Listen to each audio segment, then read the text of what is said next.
Olá, sejam todas muito bem-vindas a mais uma reunião da União Feminina da Igreja Batista Regular Boas Novas. E hoje nós estamos nesse formato diferente, por conta dessa pandemia que nós estamos vivendo no mundo inteiro e que está nos impossibilitando de nos reunirmos fisicamente, mas graças a Deus nós temos aí as nossas mídias sociais que nesse momento têm nos ajudado bastante. Então, irmãs, nós vamos dividir o nosso estudo aí em alguns vídeos, vocês vão perceber, porque essa lição que nós vamos estar estudando agora, ela é uma lição extensa. Eu vou também contar com a participação das irmãs, que já me enviaram previamente as respostas das suas perguntas. Então, o livro que nós estamos estudando é o livro Senhor, Aumente a Minha Fé, da Juanita Purcell. E ela traz aí uma dinâmica toda diferenciada, onde ela coloca perguntas e ela já não dá assim de cara as respostas, para que cada um dos seus leitores possa primeiramente ler e tentar responder com as suas próprias palavras. E no final do livro, ela coloca as respostas dessas perguntas de acordo com o ponto de vista dela. Então, sem mais delongas, vamos lá para o nosso vídeo. Vocês vão perceber que de vez em quando eu vou estar aqui virando para a tela, porque eu estou usando o computador como guia.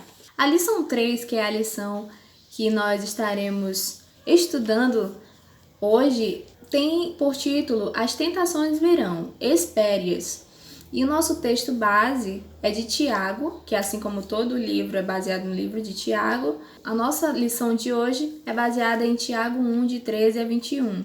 E o versículo-chave da nossa lição hoje é Tiago 1 e 14, que diz: Ao contrário, cada um é tentado pela sua própria cobiça quando essa o atrai e o seduz. Então, nas duas primeiras lições, nós vimos que Deus ele nos envia provações. E essas provações, elas servem para amadurecer a nossa fé, nos tornar mais fortes. No estudo de hoje, a gente vai ver que por trás de cada provação que Deus nos envia, existem as tentações. Essas tentações, elas são enviadas por Satanás, que é o nosso adversário, o nosso tentador. Ele tenta de todas as formas fazer com que nós caiamos nessas tentações para que nós culpemos a Deus. Então a autora, ela nos convida a fazer a seguinte oração: Senhor, quando eu estiver diante de uma poderosa tentação, ajude-me a resisti-la imediatamente, que eu possa estar pronta a negar a mim mesma e rapidamente te seguir. Amém. Então, que esse seja o nosso desejo aqui ao longo do nosso estudo. A autora ela faz a seguinte citação do Wisby: quando nossas circunstâncias são difíceis, podemos nos encontrar queixando-nos de Deus, questionando o seu amor, resistindo à sua vontade. É nessa hora que Satanás oferece uma oportunidade para escaparmos da dificuldade. Tal oportunidade é a tentação. Essa é uma oportunidade falsa, como nós sabemos, porque no final nós vamos somente encontrar tristeza e decepção. Então, a primeira afirmação que a autora faz, de acordo com o texto de Tiago, é que nós seremos tentados a pecar. Então, você já deve ter feito aí a sua leitura prévia de Tiago 1, de 13 a 16, E a primeira pergunta que a autora ela coloca no livro é a seguinte: que palavra vemos no versículo 13 que indica que todos nós seremos tentados? Essa pergunta foi respondida aí pela nossa irmã Conceição, e ela disse o seguinte: a palavra é ninguém. Isso implica dizer que todos seremos tentados. A palavra ninguém quer dizer todos. Eu observei que realmente na nossa versão revista e atualizada, que é a que nós mais usamos, ficou um pouco difícil de identificar qual era a palavra. Mas a gente consegue observar melhor na versão NVI. Eu vou dar uma lida para vocês. Na NVI diz assim: quando alguém for tentado, jamais deverá dizer: estou sendo tentado por Deus, porque Deus não pode ser tentado pelo mal e a ninguém tenta. Então a palavra aí que substituiria seria a palavra quando, que vai substituir o ao na revista e atualizada. Quer ver? Tem que substituir aí no texto do versículo. Porque quando, que é substituído pela palavra ao, ele dá a ideia de que algo vai acontecer. A gente não sabe o dia, não sabe a hora, a gente não sabe o momento exato, mas com certeza vai acontecer. E é assim que acontecem as tentações. A gente não sabe qual momento, mas em algum momento ela vai acontecer. A segunda pergunta, que também foi respondida pela nossa irmã Conceição, diz o seguinte: já ouvimos pessoas dizerem: o diabo é quem me fez fazer isso. Por que não podemos culpar a Deus, aos outros e até mesmo Satanás pelos nossos pecados?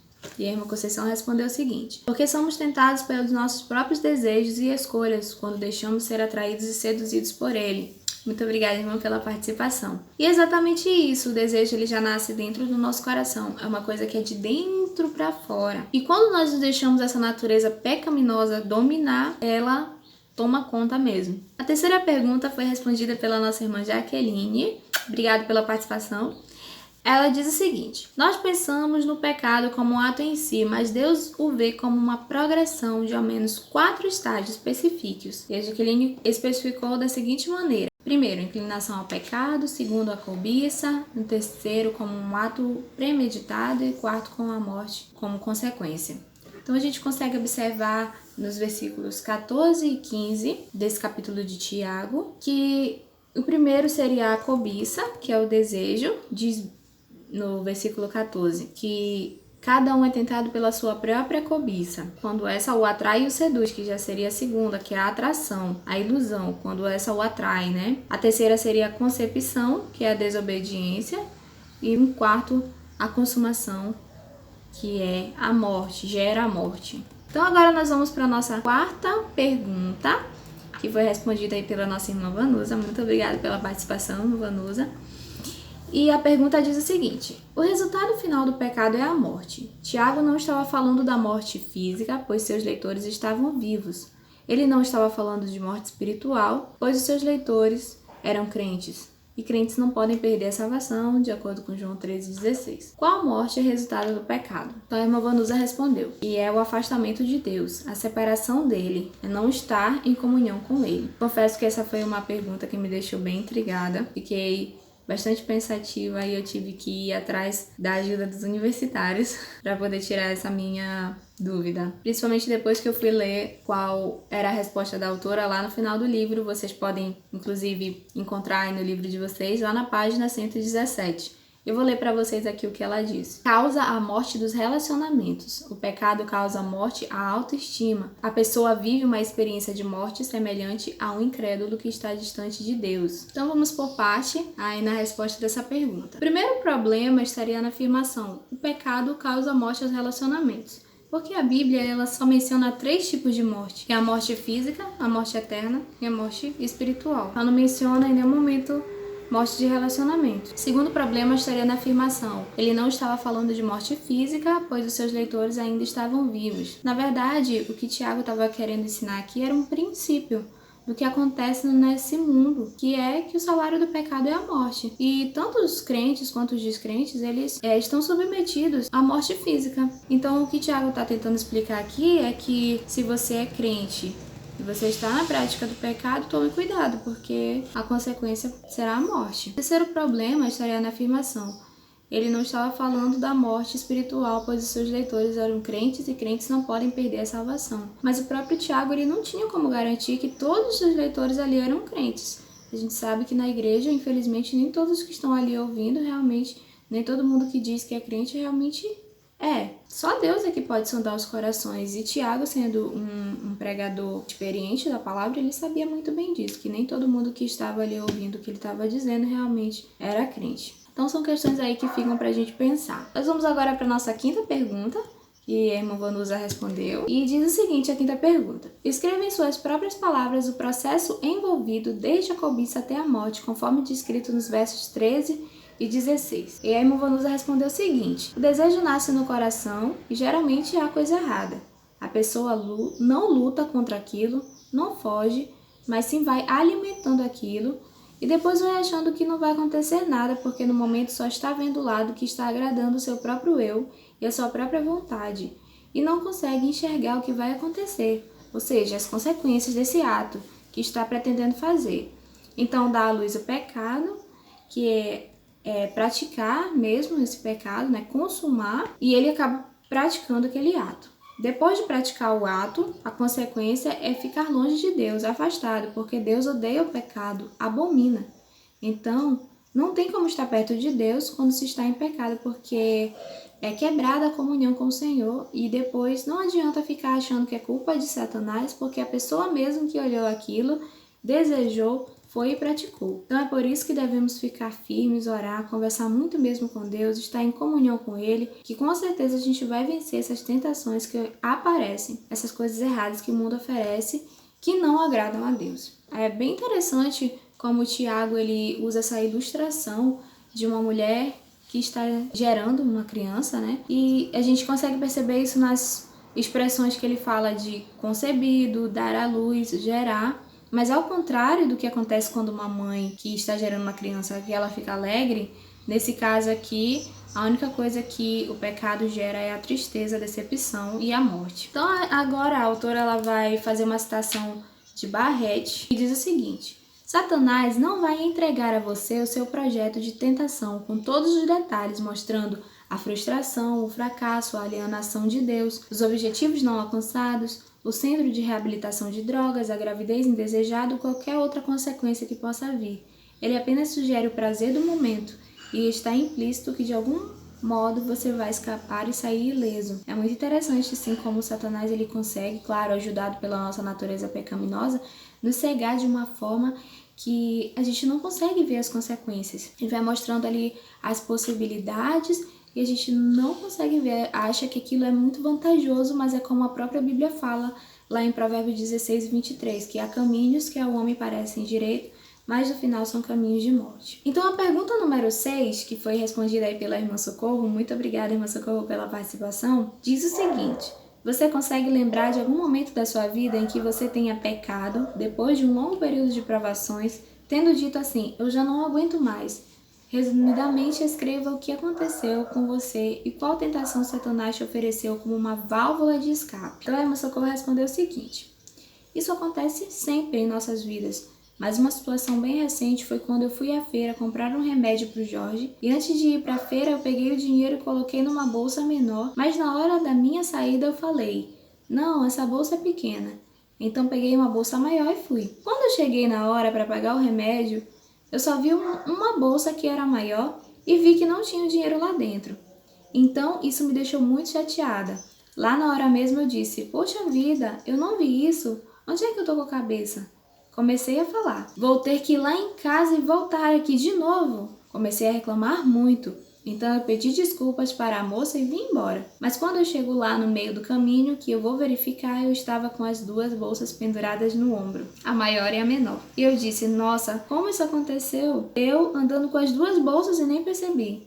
E o dinheiro estava lá, na menor. Aí eu voltei e a moça disse, você já foi na sua casa? Eu disse não e contei a situação para ela. Então eu trouxe remédio dele e não foi preciso eu vir aqui em casa para poder voltar. Mas situações assim acontecem muito mesmo, da gente na hora perder a cabeça e a gente começar a falar e a reclamar. Mas eu vejo que esses são momentos que nós devemos vigiar mesmo, para que a gente não venha pecar contra o Senhor. Então a minha reação deveria ter sido outra, mas infelizmente eu reagi assim. Mas esse estudo para mim tem sido muito bom, porque eu tenho me enxergado muito nessas áreas e sei que eu preciso adorar ao Senhor nesses momentos que Ele permite a gente passar. É verdade, muito obrigada, irmã, por dividir com a gente aí a sua experiência. E é verdade, nós estamos aí constantemente sendo submetidos a testes que Deus ele nos apresenta. É o teste da nossa paciência, é o teste da nossa confiança.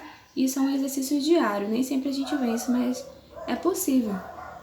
E sabe, irmãs, quando a gente se opõe à situação que Deus ele está nos permitindo passar, quando a gente tenta fugir dessas situações, a gente é muito tentado a pecar. Mas quando a gente aceita